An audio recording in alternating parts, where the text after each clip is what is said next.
Rest ಮಾಡೋಣ ಅಂತ ಕೂತ್ಕೊಂಡ್ರೆ ನಿದ್ದೆನೇ ಬಂದ್ಬಿಡ್ತಾ. ಟೈಮ್ ಎಷ್ಟಾಯಿತು? ಓಹ್, ಮಧ್ಯಾಹ್ನ ಆಗೋದೆ. ಟೈಮ್ ಆಯಿತು, ಇಳಿದು ಬಿಡೋಣ.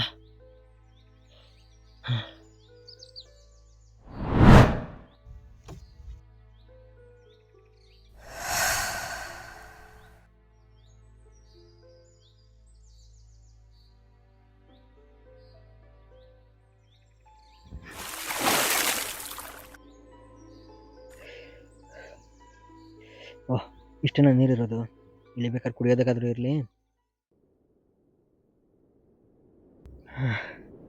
ನೈಸ್. ಏನು ವ್ಯೂ ಪಾಯಿಂಟ್ ಗುರು ಇದು. ಮಗು ಮುಖದಲ್ಲಿ ನಗು ಇದ್ರೆ ಎಷ್ಟು ಚಂದನೋ, ಪ್ರಕೃತಿ ಹಸ್ರಾಗಿದ್ದಾಗ ಅಷ್ಟೇ ಚಂದ. ಹಸ್ರಾಗಿದ್ದಾಗ ಬರಬೇಕಾಗಿತ್ತು. ಈ ವ್ಯೂ ಪಾಯಿಂಟಲ್ಲಿ ಲಾಸ್ಟ್ ಒಂದು ಫೋಟೋ ತಗೊಂಡು ಬೆಟ್ಟ ಇಳ್ತಾ ಇರೋದೆ.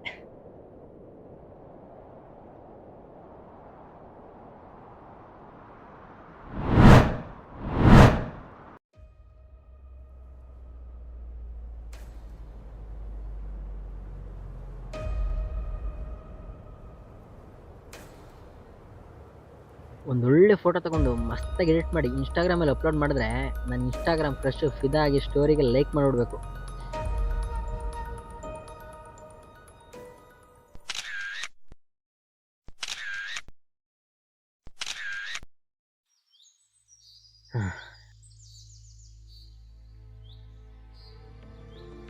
ಬೆಳಗ್ಗೆ 5:20 ನಾನು ಟ್ರೆಕ್ಕಿಂಗ್ ಸ್ಟಾರ್ಟ್ ಮಾಡಿದಾಗ. ಸೊ ಇವಾಗ ಟೈಮ್ ಬಂದು 12:02. ಇಷ್ಟರಲ್ಲಿ ಇಡೀ ಬೆಟ್ಟ ಪೂರ್ತಿ ಸುತ್ತಿದ್ದೀನಿ. ಇನ್ನು ನೋಡೋ ಅಂಥದ್ದು ಏನೂ ಉಳಿದಿಲ್ಲ. ಇನ್ನು ಈ ವಿಡಿಯೋನ ಎಡಿಟ್ ಮಾಡಿ ನಾಳೆ ಬೆಳಗ್ಗೆ ಅಪ್ಲೋಡ್ ಮಾಡ್ತಾ ಇರೋದೆ. ನೋಡೋಕ್ಕೇನು ಉಳಿದಿಲ್ಲ ಅಂದಿದ ತಕ್ಷಣ ಸೌಂಡ್ ಬಂದಿದೆ ಅಂದರೆ ನೋಡೋದಲ್ಲ, ಕೇಳೋದು ಇನ್ನೂ ಏನೋ ಒಂದು ಉಳಿದಿದೆ ಅಂತ ಅರ್ಥ. ಐ ಥಿಂಕ್ ಕೋಗಿಲೆ ಇರಬೇಕು. ಅದು ಕೂಗಿದ್ರೆ ತುಂಬ ಸಲ ಕೂಗುತ್ತೆ. ಹಾಂ, ನನಗಂತೂ ಎಲ್ಲಿದೆ ಅಂತ ಕಾಣಿಸ್ತಾ ಇಲ್ಲ. ಸೊ ನಿಮ್ಗೇನಾದರೂ ಕಾಣಿಸಿದ್ರೆ ಎಲ್ಲಿದೆ ಅಂತ ಕಮೆಂಟ್ನಲ್ಲಿ ತಿಳಿಸಿ. ನೋಡಿ 3 ಸಲ ಕೂಗ್ತು. ಒಬ್ಬನೇ ಈ ಕಾಡು ಮೇಡು ತಿರುಗೋದಿದೆಯಲ್ಲ, ಅದೊಂಥರ ಬೆಸ್ಟ್ ಎಕ್ಸ್ಪೀರಿಯನ್ಸ್. ಬಟ್ ಒಂದು ಪ್ರಾಬ್ಲಮ್ ಏನು ಅಂದರೆ, ನಾನು ಸುಮ್ಮನೆ ಇದರ ನಡ್ಕೊಂಡು ಹೋಗ್ತಾ ಇದ್ರೆ ಪಕ್ಕದಲ್ಲಿ ಯಾವುದಾದ್ರೂ ಒಂದು ಪಕ್ಷಿ ಪುರ್ರಂತ ಸಡನ್ನಾಗಿ ಆಡ್ಬಿಡುತ್ತೆ. ಅವಾಗ ಸಡನ್ನಾಗಿ ಭಯ ಆಗೋಗುತ್ತೆ ಲೈಟಾಗಿ. ಇದಾದರೆ ಓಕೆ, ದೂರದಲ್ಲಿ ಯಾವುದಾದ್ರೂ ಒಂದು ಪ್ರಾಣಿ ವಿಚಿತ್ರವಾಗಿ ಸೌಂಡ್ ಮಾಡೋಕ್ಕೆ ಸ್ಟಾರ್ಟ್ ಮಾಡಿಬಿಡುತ್ತೆ. ಅವಾಗಲೂ ಕೂಡ ಲೈಟಾಗಿ ಭಯ ಆಗುತ್ತೆ. ಏನು ಸೌಂಡ್ ಅದು? ಯಾವುದಾದ್ರೂ ಪ್ರಾಣಿ ಇರ್ಬೋದಾ? ಇಲ್ಲ ಪಕ್ಷಿದಾ? ಇಲ್ಲ ದೆವ್ವ ಏನಾದರೂ?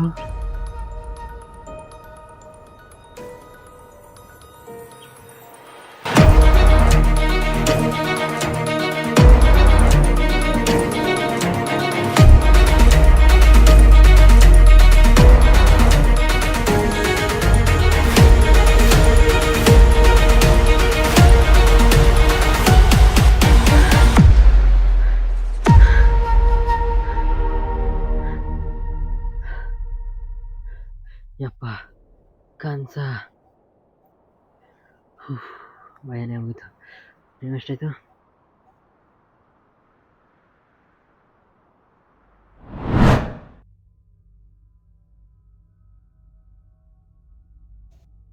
ಓ, ಇಷ್ಟೇನ ನೀರಿರೋದು? ಬೆಟ್ಟ ಎಳ್ಗೋದಕ್ಕಿರಲಿ. ಏನೋ ಮಿಸ್ ಹೊಡಿತಾ ಇದೆ.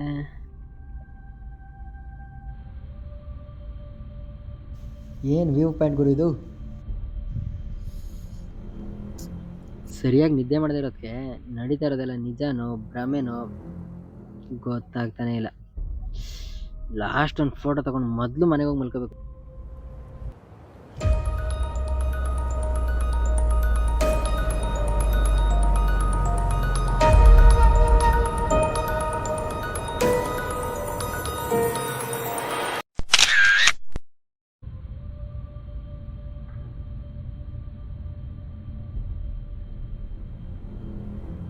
ಹಾಯ್ ಫ್ರೆಂಡ್ಸ್, ನೀವೇನಾದರೂ ಟ್ರಿಪ್ಪು ಇಲ್ಲ ಟ್ರೆಕ್ಕಿಂಗ್ನ ಪ್ಲ್ಯಾನ್ ಮಾಡ್ತಾ ಇದ್ದೀರಾ ಅಂದರೆ, ಯಾರು ಬರಲ್ಲ ಅಂತಾರೋ ಅವ್ರಿಗೆ ಫೋರ್ಸ್ ಮಾಡೋಕ್ಕೆ ಹೋಗಬೇಡಿ.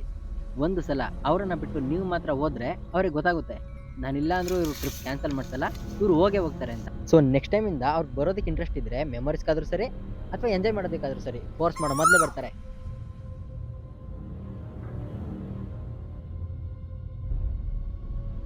ನೋಡೋದೇನು ಉಳಿದಿಲ್ಲ ಅಂದಿದ ತಕ್ಷಣ ಸೌಂಡ್ ಬಂದಿದೆ ಅಂದರೆ ನೋಡೋದಲ್ಲ, ಕೇಳೋದು ಇನ್ನೂ ಏನೋ ಉಳಿದಿದೆ ಅಂತ ಅರ್ಥ.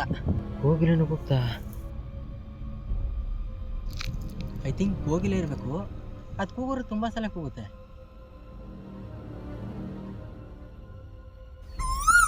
ಇದೇನು ಕೋ ಇನ್ಸಿಡೆನ್ಸಾ ಇಲ್ಲ ಭ್ರಮೆನಾ? ಟೈಮು ಅಷ್ಟೇ ಇದೆ.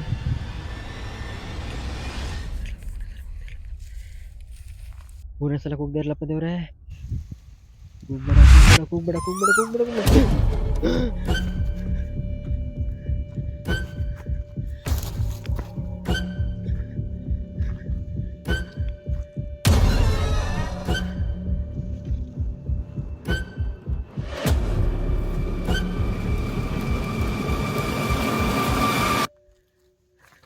ಸೊ ಇವಾಗ ಟೈಮ್ ಬಂದು 12:02. ಆಮೇಲೆ ಹಿಂದೆ ಯಾವುದಾದ್ರು ಒಂದು ಪ್ರಾಣಿ ವಿಚಿತ್ರವಾಗಿ ಸೌಂಡ್ ಮಾಡೋಕ್ಕೆ ಸ್ಟಾರ್ಟ್ ಮಾಡಿ.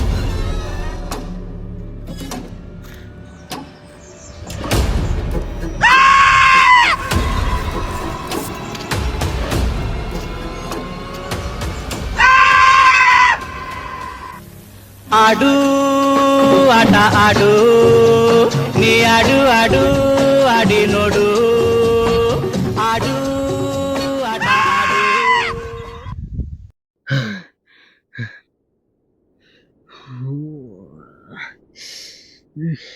ಮತ್ತೆ ಮೊದಲಿಂದನಾ? ನನ್ನ ಟೈಮ್ ಸರಿ ಇಲ್ವಾ? ಈ ಬೆಟ್ಟನೇ ಸರಿ ಇಲ್ವಾ? ಇಲ್ಲ ಯಾರಾದ್ರೂ ನನ್ನ ಮೇಲೆ ಮಾಟ ಮಾತ್ರ ಮಾಡ್ಬಿಟ್ಟವ್ರ? ಅದೇನಾಗುತ್ತೋ ಆಗಲೇ ನೋಡೋಣ. ಲಾಸ್ಟ್ ಒಂದು ಫೋಟೋ ತಗೊಂಡು ನುಗ್ತಾ ಇರ್ತೀನಿ, ಅದೇನು ಬರುತ್ತೋ ಬರಲಿ.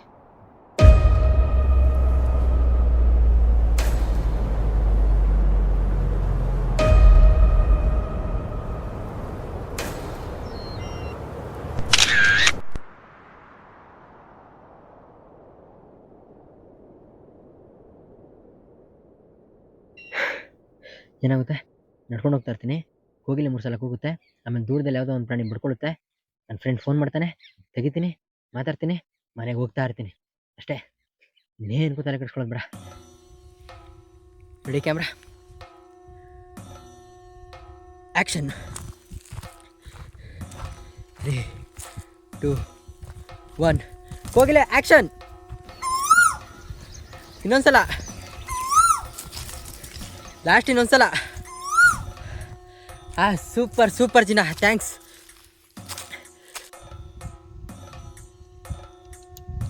ಆಮೇಲೆ ದೂರದಲ್ಲಿ ಯಾವುದಾದ್ರೂ ಒಂದು ಪ್ರಾಣಿ ವಿಚಿತ್ರವಾಗಿ ಸೌಂಡ್ ಮಾಡೋಕ್ಕೆ ಸ್ಟಾರ್ಟ್ ಮಾಡಿಬಿಡುತ್ತೆ. ಓಕೆ, ಟೈಮ್ ಆಯಿತು.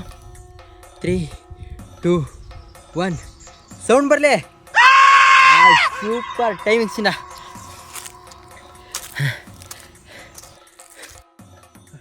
ಇವಾಗ ಫೋನ್ ಮಾಡು ಮಗ, ಎತ್ತು ಮಾತಾಡ್ತೀನಿ. ಬರ್ಲಿ ಬರ್ಲಿ. ಆಡು ಆಟ ಆಡು. ಹಲೋ ಹಲೋ ಹಲೋ, ಎಲ್ಲಿದ್ಯೋ? ಹೇಳು ಮಗ, ಎಲ್ಲೆಲ್ಲ ಹೊರಗಡೆ ಇದ್ದೀನಿ. ಬೆಳಗ್ಗೆಯಿಂದ ನೀನು ಕಾಲ್ ಮಾಡಕ್ಕೆ ಟ್ರೈ ಮಾಡ್ತಾನೆ ಇದ್ದೀನಿ. ಏನೋ ಒಂದು ಕೆಟ್ಟ ಕನ್ಸು ಕಣೋ, ಯಾವುದೋ ಹೊರಗಡೆ ಇರೋ ಬೆಟ್ಟದಲ್ಲಿ ನೀನು ಎಲ್ಲೋ ಸತ್ತು ಬಿದ್ದಿರೋ ಥರ ಏನೇನೋ ಕನ್ಸೆಲ್ಲ ಸರಿ ಇರಲಿಲ್ಲ. ನೀನು ಎಲ್ಲೇ ಇದ್ರು ಮೊದಲು ಊರಿಗೆ ಬಾ. ಎಲ್ಲಿದ್ದೆ? ನಾನಿಲ್ಲಿ. ಹಲೋ, ಎಲ್ಲರೂ ನೆಟ್ವರ್ಕ್ ಇರೋ ಕಡೆ ಬಂದು ಮಾತಾಡೋ, ವಾಯ್ಸ್ ಬ್ರೇಕ್ ಆಯ್ತಾ ಇದೆ. ಹಲೋ ಹಲೋ ಹಲೋ ಹಲೋ, ಏನು ಹೇಳ್ತಿದ್ದೆ? ಕೇಳಿಸ್ತಾ ಇಲ್ಲ. ಹಲೋ, ನೆಟ್ವರ್ಕ್ ಇಲ್ವೇನೋ? ಹಲೋ ಹಲೋ, ಎಲ್ಲಾದ್ರೂ ನೆಟ್ವರ್ಕ್ ಇರೋ ಕಡೆ ಬಂದು ಮಾತಾಡೋ, ಇಲ್ಲ ಲೊಕೇಶನ್ ಆದ್ರೂ ಕಳಿಸೋ, ನಾನೇ ಬರ್ತೀನಿ. ಹಲೋ ಅಮ್ಮ, ನನ್ನ ಫ್ರೆಂಡ್ ಹೇಳಿದ ಪ್ರಕಾರ ನಾನು ಈ ಬೆಟ್ಟದಲ್ಲೇ ಸತ್ತೋಗ್ತೀನಿ. ನಾನು ಇಲ್ಲೂ ಸೇಮ್ ಹಂಗೆ ನಡೀತಾ ಇದೆ. ಯಪ್ಪ, ಯಾವ ಫೋಟೋನು ಬೇಡ, ಏನೂ ಬೇಡ, ಮೊದಲಿನಿಂದ ಓಡೋಗ್ಬಿಡೋಣ. ಏನೂ ಆಗಲ್ಲ, ಏನೂ ಆಗಲ್ಲ, ಏನೂ ಆಗಲ್ಲ.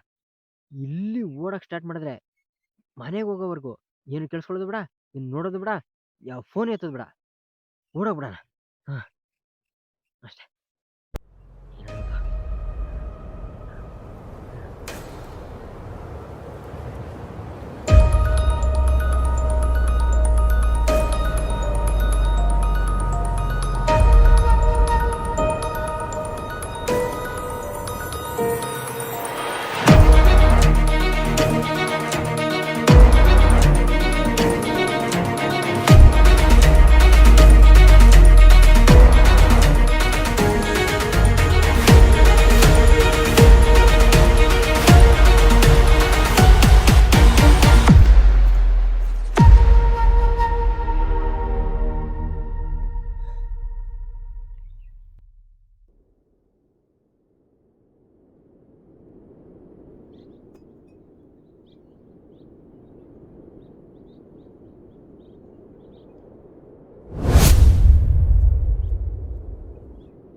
ಓ ನೀನಾ?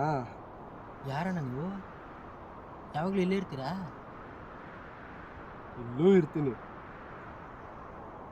ಅದೇಗಣ್ಣ ಇರ್ತೀರಾ? ಒಂದೇ ದಿನಕ್ಕೆ ಈ ಬೆಟ್ಟ ಬೇಜಾನ್ ಸೈಕ್ ಮಾಡ್ತದೆ. ನಿನ್ನಿಂದ ಪ್ರಕೃತಿಗೆ ಏನೂ ತೊಂದರೆ ಆಗದಿದ್ದರೆ ಪ್ರಕೃತಿ ನಿನಗೆ ಏಕೆ ತೊಂದರೆ ಕೊಡುತ್ತದೆ? ನಾನೊಂದು ಹುಲ್ ಕಡ್ಡಿಗೂ ತೊಂದರೆ ಕೊಡಲ್ಲ ಅಣ್ಣ. ಹಾಗೆ ನೋಡ್ತಾ ಇರಿ, ಈ ಬೆಟ್ಟ ಇನ್ನೂ ಏನೇನು ಆಟ ಆಡುತ್ತೆ ಅಂತ. ನಾನು ನೋಡಿದ್ರೆ ನಗು ಬರುತ್ತೇನಣ್ಣ, ಹುಚ್ಚಿನ ಥರ ಕಾಣ್ತಾ ಇದ್ದೀನಾ? ನಿನಗೆ ಏನು ಸಮಸ್ಯೆ? ಸಮಸ್ಯೆನಾ? 2 ಗಂಟೆಯಿಂದ 5 ನಿಮಿಷ ಆಗ್ತಾ ಇಲ್ಲ. 2 ಗಂಟೆನೇ ಕಾದಿದ್ಯಾ? 5 ನಿಮಿಷ ಕಾದು ನೋಡು. ಅಣ್ಣ ಮೊದಲೇ ತಲೆ ಕೆಟ್ಟೋಯ್ತಾ ಇದೆ, ಸರಿಯಾಗಿ ಅರ್ಥ ಮಾಡ್ಕೊಳ್ರಿ. 5 ನಿಮಿಷ 2 ಗಂಟೆಯಿಂದ ರಿಪೀಟ್ ಆಗ್ತಾನೆ ಇದೆ. ಎಲ್ಲೇ ಹೋದ್ರೂ ಒಂದೇ ಕಡೆ ಬರ್ತೀನಿ. ನಾನು ನಂಬಲ್ಲ. ನಂಬ್ತೀರಾ ಅಣ್ಣ? ನಂಬ್ತೀರಾ? ಈ ಬೆಟ್ಟ ನಂಬಿಸ್ತದೆ. ಹಿಂಗೆ ನೋಡ್ತಾ ಇರಿ, ನಾನು ಇಲ್ಲೇ ನಿಂತಿರ್ತೀನಿ, ಹಿಂಗೆ ಮಾಯ ಆಗಿ ಮತ್ತೆ ಅದೇ ರೋಡಲ್ಲಿ ಮತ್ತೆ ಓಡ್ಬಿಡ್ತೀನಿ. ಇಲ್ಲೇ ನಿಂತಿರಿ. ಇನ್ಮೇಲೆ ಆ ಥರ ಆಗಲ್ಲ. ಆಗುತ್ತೆ. ನಾನು ಹೇಳ್ದಂಗೆ ಮಾಡು. ಏನು? ನಿನ್ನ ಪಾಡಿಗೆ ನೀನು ಹೋಯ್ತಾ ಇರು, ಹಿಂದೆ ತಿರುಗಿ ನೋಡೋಕೆ ಹೋಗ್ಬೇಡ. ನೀವು ನನ್ನ ಜೊತೆ ಬರ್ತೀರಾ? ಮೊದಲು ಒಬ್ಬನೇ ಇದ್ದಿದ್ದು ಬೇಜಾರಾಯಿತು, ಆಮೇಲೆ ಭಯ ಆಯಿತು, ಇವಾಗ ನೀನು ನನ್ನ ಕಂಪ್ನಿಗೆ ಸೇರಿಕೊಂಡೆ. ಬಾ, ಇಬ್ರು ಮೇಲೆ ಇದೇ ಥರ ಬಾ. ಅಣ್ಣ ಏಯ್, ನಾನು ಹೇಳಿಲ್ವಾ ಹಿಂದೆ ತಿರುಗಿ ನೋಡಬೇಡ ಅಂತ? ಆಯ್ತು ಬರೋಣ, ನೋಡಲ್ಲ. ಅದಿರಲಿ, ಏನು ಈ ಬೆಟ್ಟ ಈ ಹಿಂಸೆ ಕೊಡ್ತದೆ ಬಂದವ್ರಿಗೆಲ್ಲ? ಏನಿದ್ರ ಕತೆ? ಇದ್ರ ಬಗ್ಗೆ ಏನಾದ್ರು ವಿಷಯ ಗೊತ್ತೇ ಅಣ್ಣ ನಿಮಗೆ? ಸುಮಾರು ವರ್ಷಗಳ ಹಿಂದೆ ಈ ಬೆಟ್ಟದಲ್ಲಿ ಇಬ್ಬರು ಚಿಕ್ಕ ಮಕ್ಕಳಿದ್ರು, ಅಣ್ಣ ಮತ್ತು ತಮ್ಮ. ಅವರು ಇಲ್ಲಿಗೆ ಹೇಗೆ ಬಂದ್ರು, ಅವರ ತಂದೆ ತಾಯಿ ಯಾರು ಅಂತ ಅವರಿಗೂ ಗೊತ್ತಿಲ್ಲ, ಈ ಬೆಟ್ಟಕ್ಕೂ ಗೊತ್ತಿಲ್ಲ. ಆಗ ಬರಗಾಲ, ಇಡೀ ಬೆಟ್ಟನೇ ಒಣಗ್ತಾ ಇತ್ತು. ತಿನ್ನೋಕು ಕುಡಿಯೋಕು ಏನೂ ಸಿಗದ ಮಕ್ಕಳು ಅಳ್ತಾ ಇದ್ರು. ಹಸುವಿನಿಂದ ನರಳಿ ಸಾಯೋಕ್ಕಿಂತ ಪ್ರಾಣ ಹೋಗುವಾಗಲೂ ಬಾಯಲ್ಲಿ ಪರಮಾತ್ಮನ ಹೆಸರಿರಲಿ ಅಂತ ಅಣ್ಣ ತಮ್ಮ ಇಬ್ರು ದೇವರನ್ನೇ ಸ್ಮರಿಸುತ್ತಾ ಒಂದೇ ಕಡೆ ಕುಳಿತಿದ್ರು. ಮಕ್ಕಳು ಅಳೋದನ್ನೇ ನೋಡೋಕ್ಕಾಗಲ್ಲ, ಇನ್ನು ನರಳಾಡೋದನ್ನು ಆ ಪರಮಾತ್ಮನಿಗೂ ನೋಡೋದಿಕ್ಕೆ ಆಗದೆ ಅವರ ಮುಂದೆ ಬಂದು ನಿಂತು ಮೊದಲು ತಮ್ಮನನ್ನು ಕೇಳುತ್ತಾನೆ, ನಿನಗೇನು ಬೇಕು ಎಂದು. ಅದಕ್ಕೆ ತಮ್ಮ, ನನಗೆ 2 ವರ ಬೇಕು. ಮೊದಲನೆಯದು, ನಾನು ಯಾವತ್ತೂ ನನ್ನ ಅಣ್ಣನ ಪಕ್ಕನೇ ಇರಬೇಕು, ಅಣ್ಣನಿಂದ ನನ್ನ ದೂರ ಮಾಡಬಾರದು. ಮತ್ತು 2ನೆಯದು, ನನ್ನ ಅಣ್ಣ ಏನೇ ವರ ಕೇಳಿದ್ರು ಇಲ್ಲ ಅನ್ನಬಾರದು. ಪರಮಾತ್ಮ ಹಾಗೆ ಆಗಲಿ ಅಂತ ಒಪ್ಪಿಕೊಳ್ಳುತ್ತಾನೆ. ಮತ್ತೆ ಅಣ್ಣನನ್ನು ಕೇಳುತ್ತಾನೆ, ನಿನಗೇನು ವರ ಬೇಕು? ಅದಕ್ಕೆ ಅಣ್ಣ ಹೇಳುತ್ತಾನೆ, ನನ್ನ ತಮ್ಮ ಹಸಿವಿನಿಂದ ಅಳೋದನ್ನೇ ನೋಡೋಕ್ಕಾಗುತ್ತಿಲ್ಲ, ಅದಕ್ಕೆ ನಮಗೆ ಯಾವುದೇ ನೋವು ನಲಿವು ಅನುಭವನೇ ಆಗದೆ ಇರುವ ಹಾಗೆ ನಮ್ಮಿಬ್ಬರನ್ನು ಜೀವ ಇರೋ 2 ಕಲ್ಲುಗಳನ್ನಾಗಿ ಮಾಡಿ ಆಯಸ್ಸು ಇರುವವರೆಗೂ ನಿನ್ನನ್ನೇ ಸ್ಮರಿಸುತ್ತಾ ಆಯಸ್ಸು ಮುಗಿದ ಮೇಲೆ ಈ ಮಣ್ಣಲ್ಲೇ ಮಣ್ಣಾಗ್ತೀವಿ ಅಂತ ಕೇಳ್ತಾನೆ. ಅಂದಿನಿಂದ ಈ ಬೆಟ್ಟದಲ್ಲಿ 2 ಜೀವಂತ ಕಲ್ಲುಗಳಿವೆ. ಯಾವ ಕಾರಣದಿಂದರೂ ಕಲ್ಲುಗಳು ದೂರ ಆದರೆ ಆ ಭಗವಂತ ಸಮಯವನ್ನೇ ಹಿಂದೆ ತಳ್ಳಿ ಮತ್ತೆ ಆ ಕಲ್ಲುಗಳನ್ನು ಒಟ್ಟಿಗೆ ಸೇರಿಸುತ್ತಾನೆ. ಸಾಕ್ತದ ಕತೆ ಬರೀತಿರ್ಗಣ. ಈ ಗದ್ದಲಿದ್ರೆ ಏನೂ ಸಿಗಲ್ಲ. ಈ ಕಡೆ ಬಂದ್ರೆ ಒಳ್ಳೆ ಸಿಗ್ತಾರದೆ ಬೇರೆ ಬೇರೆ ಇಂಡಸ್ಟ್ರಿಗಳಲ್ಲಿ. ಹೆಂಗಣ?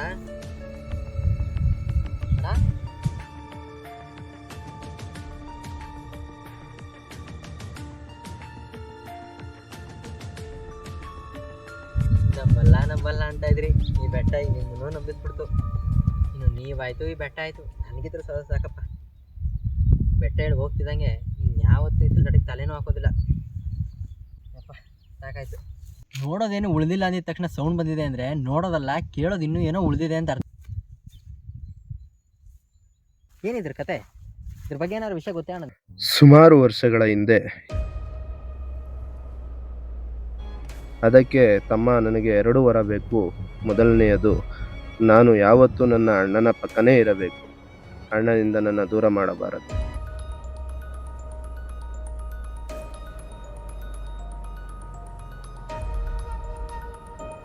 ಇಲ್ಲೂ ಇರ್ತೀನಿ.